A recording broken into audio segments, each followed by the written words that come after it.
Hockey's not till Thursday, but for a lot of players in this group, today's the biggest day. Good morning to you. Good Monday morning. I'm Dejan Kovacevic of DK Pittsburgh Sports, and this is Daily Shot of Pirates. It comes your way bright and early every weekday. If you're into football and or hockey, I also offer daily shots of Steelers and Penguins in the same place that you found this. It'll be a 4:10 p.m. first pitch Thursday in Miami between the Pirates' Mitch Keller and the Marlins' Jesus Luzardo, and I'll be there covering it for DK Pittsburgh Sports, covering the whole series, of course. But it's after today's Grapefruit League finale against the Blue Jays in Bradenton, Florida, that Derek Shelton's expected to announce the final roster. Now, you'll hear him say that, and he's done so in the past, but then he'll leave this or that open, meaning there will be an extra player that comes along to Miami. There will be usually a bullpen arm, someone like that. So don't expect a full solid stamp of the final 26. But that said, big day. Big day. Some guys on this roster have built up their entire offseason, heck, you could argue their entire lives, toward making this team on this day. You know what I want to see out of it? I want to see Henry Davis make the team. Duh. I want to see Jared Jones make the rotation. And after that, I really don't care all that much, who's going to be the fifth outfielder and stuff like that. What I want to see is for this management, for this coaching staff, but especially for the people deciding the roster, to get serious about winning the 4 games coming up this week. What a concept, right?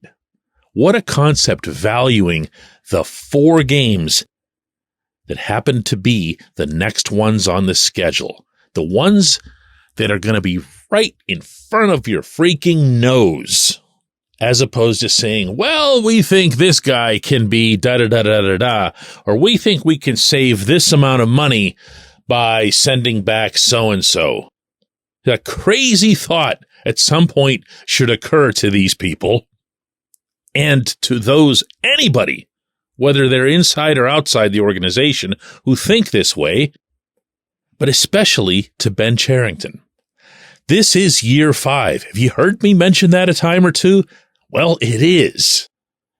And general managers tend not to get a year 6, a year 7, a year 8 when they never, ever, ever win. So why not finally do something that's completely different than what you've done in your first 4 years and strategize, including your personnel, to win the games that are right in freaking front of you? And you know what that looks like to me? It looks to me like you'd have Henry Davis behind the plate and you'd have Jared Jones in your rotation. And from there, if there are future-based concerns, deal with them into the future, including possibly financial ones. Just to throw out an example here, let's say Jones does make the team, and they've thrown some hints to that effect to their credit, but it's not going to matter until it's official. Reason with yourself that Jones isn't going to just magically put together 32 starts and be totally solid the whole way and never have a significant backward step. He does have some, not super significant, but some command issues. And let's say from there that you could have one of those, I don't even remember what they called it, but with Roansy Contreras a couple summers ago, and he went back to the minor leagues because they were worried about his innings or blah, blah, blah. None of that was actually true. They wanted to stop his service time. They wanted to make sure that he was eligible for Super 2 and everything else. This was back when they believed in Roansy and back before Roansy had the velocity sucked out of him. And so one Sunday morning, they put it out there on the GM's radio show that this was going to happen and tried to brace everybody. And there's a little bit of controversy among the diehards, but not all that much. And there he went. Can do that again with Jones. where Davis is concerned, I don't see what the loss is in having him in the majors unless you continue to be curiously terrified of his catching. And I didn't see anything curiously or otherwise terrifying about his work behind the plate through this spring. Is he going to be the next, I don't know, Austin Hedges or whatever it is that Cherington wants him to be? I don't think so. But can he be good enough that he can hold down that spot, that he can work with those pitchers, that he can operate with a pride in the position that you always want to have? I think more at that position than any other. The answer to that in the calendar year 2024, to everything our eyes have shown us, is a great big hell yes. So let him play. And from there, let him give you a much, much bigger chance to win those 4 games in front of you than Jason DeLay would, or for that matter, that Yasmani Grandal would. Win those games. Not all 4 of them. Win 3 of 4. Get off to a good start. Get off to a start that lights a little bit of a fire under at least everybody in the clubhouse, the way the 20-8 start did last year. That fire that was lit didn't extend to anywhere near 115 Federal, but it sure did at field level. From there, proceed to whatever's necessary to win the 3 games, or most of the 3 games, in Washington next week, and then at home against the Orioles. You get the idea. Just play to win the games that are in front of you. Now, are there some decisions that are going to be bigger than that? Yeah.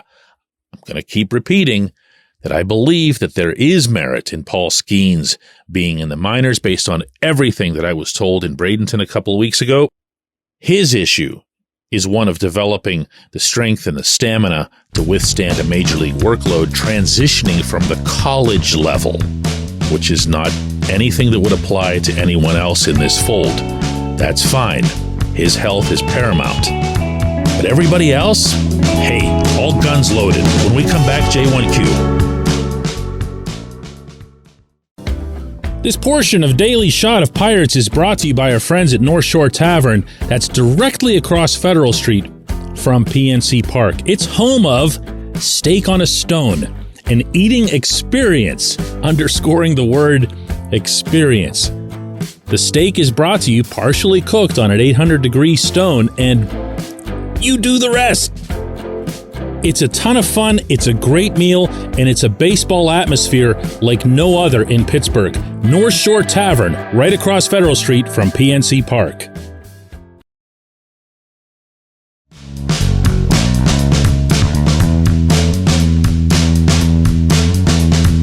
Today's J1Q comes from Jim, who says, DK, should we be worried that Derek Shelton has been batting Michael A. Taylor 7th in every spring game so far? If any batter profile screams 9th, it's his. No, Jim, you should not be worried about this. When you're aligning someone in spring training, you're aligning them for what you hope would be the most impactful at-bats for them. That goes double for a veteran who couldn't care less where you have him slotted.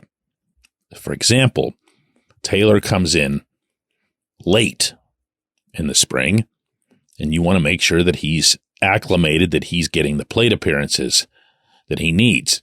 You could put him at second. You could have him leading off. It doesn't really matter. You want to make sure that he's getting his time and his swings in. That's it.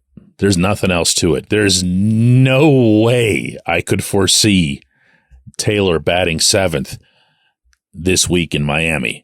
Now, maybe they'll send Henry Davis to the minors for some insane reason, and you'll have catchers that would be a better fit for the number 9 spot. But no.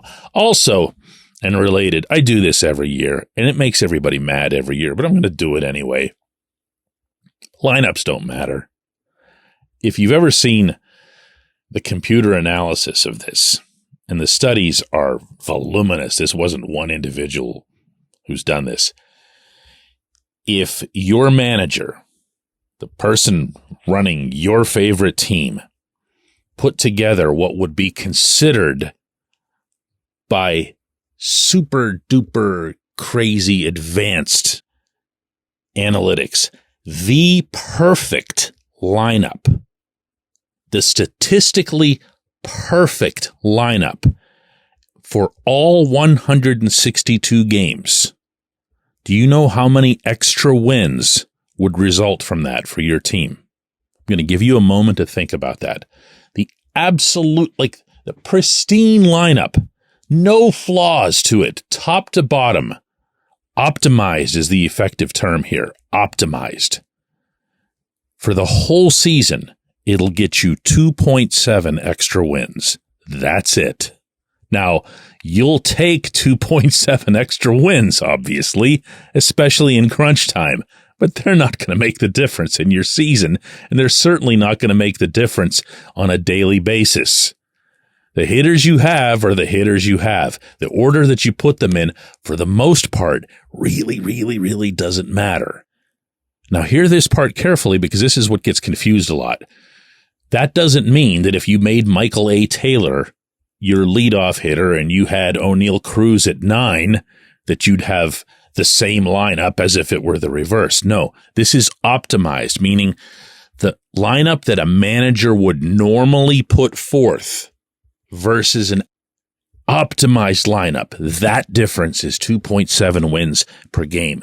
But we talk about it endlessly. And in fact, if what I just said now became really common knowledge among baseball fans, we would kill an awful lot of our discussion and debate, wouldn't we?